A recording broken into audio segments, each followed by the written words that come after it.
주님의 사랑은 오늘도 조금도 변함이 없습니다. 그 사랑을 마음은 활짝 열고 받아들이시는 귀한 은혜가 있으시기 바라겠습니다. 오늘 말씀은 출애굽기 29장 38절에서 46절입니다.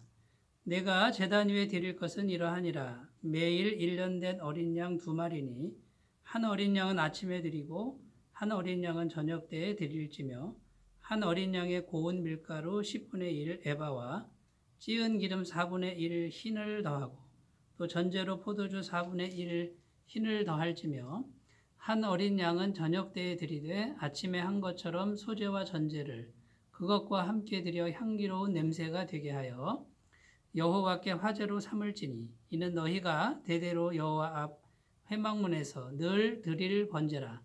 내가 거기서 너희와 만나고 네게 말하리라.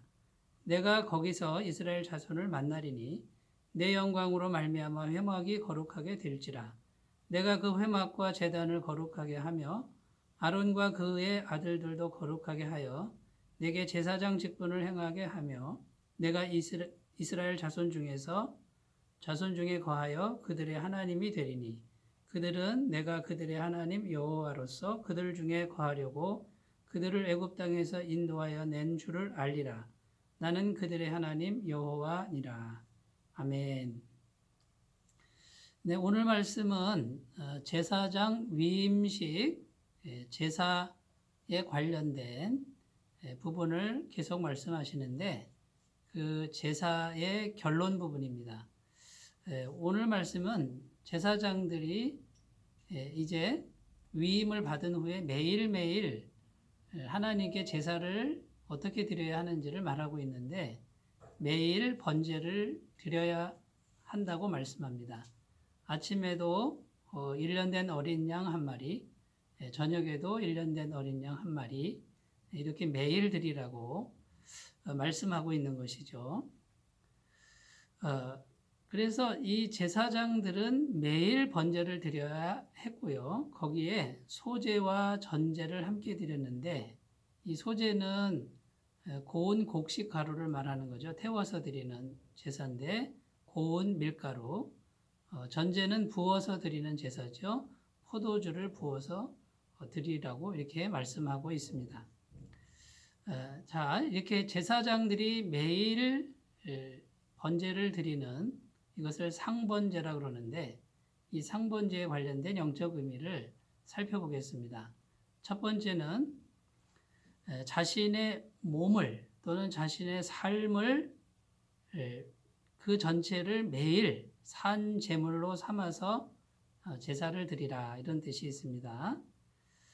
매일 드리라 이 말은 매일의 삶을 산 제사로 드리라. 결국 자신이 제물이 된 것처럼 자기의 어떤 욕구나 욕심, 뜻은 이제 죽이고 하나님 앞에 철저히 순종하면서 하는 것을 말하는 것이죠. 내 육신의 정욕과 인간적 생각들을 죽이고 부인해야만 가능한 그런 제사가 상번제가 되겠습니다. 로마서 12장 1절에서 2절 말씀. 그러므로 형제들아 내가 하나님의 모든 자비하심으로 너희를 권하노니 너희 몸을 하나님이 기뻐하시는 거룩한 산 제사로 드리라. 이는 너희가 드릴 영적 예배니라. 너희는 이 세대를 본받지 말고 오직 마음을 새롭게 함으로 변화를 받아 하나님의 선하시고 기뻐하시고 온전하신 뜻이 무엇인지 분별하도록 하라. 신약 성경 말씀입니다.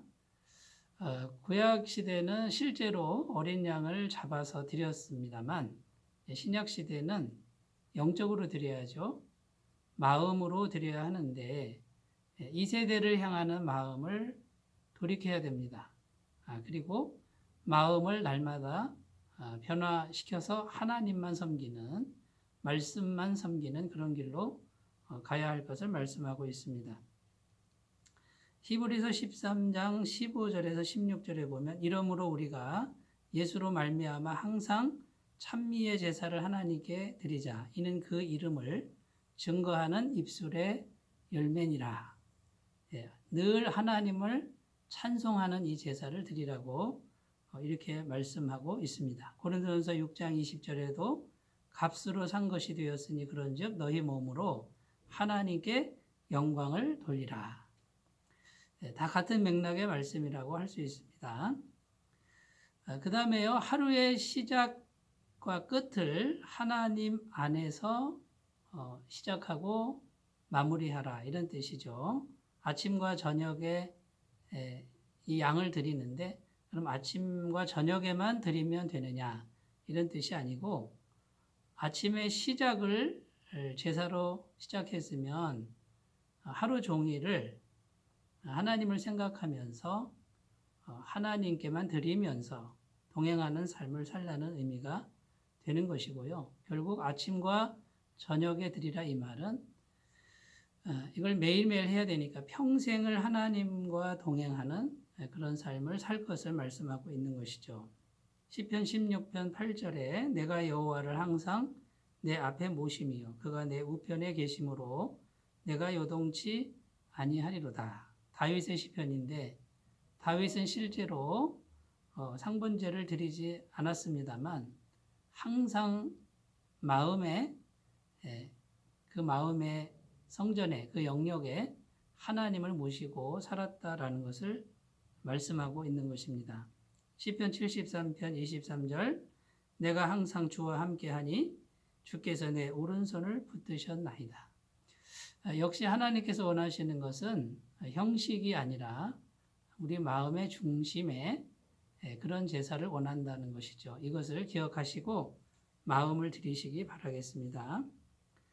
이 상번제를 드릴 때 소제와 전제를 드립니다. 소제는 곡식가루인데 아주 곱게 가른 것이죠. 이것은 감사의 의미가 있고요. 전제는 포도주 아닙니까? 이 포도주는 기쁨을 상징합니다. 결국 감사와 기쁨은 자원하는 마음인 것입니다. 그래서 억지로 하는 것을 이제 넘어서서 매일매일 자원하는 마음으로 자신을 드리라. 이런 뜻이 있는 것이죠.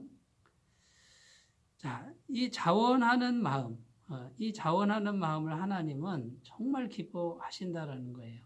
물론 처음에는 우리가 억지로 해야 되고 의무적으로 해야 되는 부분이 또 없지 않아 있습니다. 왜냐하면 몸에 뵐 때까지, 그 습관이 뵐 때까지는 필요한 시간이지만 결국에는 기쁜 마음으로 감사하는 마음으로 하나님께 이렇게 드리라는 것, 이것이 정말 하나님을 기쁘시게 한다라는 것입니다. 시편 100편 4절에 감사함으로 그 문에 들어가며 찬송함으로 그 궁중에 들어가서 그에게 감사하며 그 이름을 송축할지어다. 이것이 하나님께 예배하며 나아가는 사람들의 정말 마땅한 태도이고 하나님은 이 예배를 기쁘게 받으신다라고 말씀하는 것입니다. 자, 마지막 세 번째입니다. 43절에 보면 내가 거기서 너희와 만나겠고 너희에게 말하리라. 또 45절에서 46절에 보면 내가 그들 중에 거하려고 이게 계속 반복해서 말씀하는 것을 볼 수 있는데 이게 하나님의 강력한 바람이라고 할 수 있습니다. 자, 왜 자꾸 하나님은 이렇게 매일매일 제사를 드리라고 말씀하시는 걸까요? 우리를 꽉 붙들고 포로처럼 가두어 놓고 절대 못 벗어나게 하는 그런 정말 엄격한 하나님이신가요? 그런 것이 아니라 우리에게 죄가 있기 때문에 이렇게 제사를 드리지 않으면 하나님으로부터 멀어질 수밖에 없고 하나님으로부터 멀어지면 결국 저주받아 멸망길로 갈 수밖에 없기 때문에 이렇게 말씀하시는 것이고 결국 하나님은 우리와 교제하고 싶어 하시고 함께 살고 싶어 하신다라는 것입니다. 이것을 우리가 꼭 이해하셨으면 좋겠고 하나님의 이 사랑의 마음을 잘 받아들이셨으면 좋겠습니다. 그리고 우리가 죄인이라는 것을 결코 잊지 않으셨으면 좋겠습니다.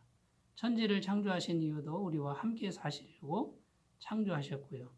성육신 하실 때도 결국 거룩하신 하나님이 죄인인 우리와 함께 살려고 내려오신 것이고요. 성령께서 우리 속에 오셔서 우리 안에 같이 살고 계신 것도 결국 나는 너희와 함께 살고 싶다. 이것이 하나님 마음 아니겠습니까? 사랑하는 여러분, 하나님의 이 강력한 바램, 이 안타까운 마음문을 활짝 열고 받아들이시고 그분이 하자시는 대로 말씀하시는 대로 성실하게 순종하시는 귀한 날이 되시기 바라겠습니다. 요한계시록 3장 20절입니다. 볼지어다 내가 문 밖에 서서 두드리노니 누구든지 내 음성을 듣고 문을 열면 내가 그에게로 들어가 그로 더불어 먹고 그는 나로 더불어 먹으리라. 마음문 열어달라고 말씀하고 있습니다. 야고보서 4장 8절입니다. 하나님을 가까이 하라. 그리하면 너희를 가까이 하시리라. 죄인들아 손을 깨끗이 하라. 두 마음을 품은 자들아 마음을 성결케 하라. 자, 어떻게 하나님을 가까이 할 수 있습니까? 성결한 마음, 하나님만을 향한 마음을 가지고 하나님을 찾으시면 하나님이 가까이 하신다고 약속합니다. 자, 그 하나님이 우리 안에 들어오셔야 하나님이 우리 안에서 구원을 완벽하게 이루실 수 있습니다.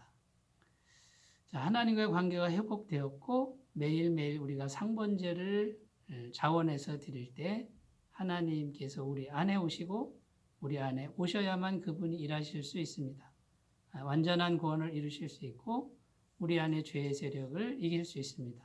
이 길로 힘차게 날마다 나아가시기를 바라겠습니다. 기도합니다. 하나님 아버지, 매일 상번제를 드리라.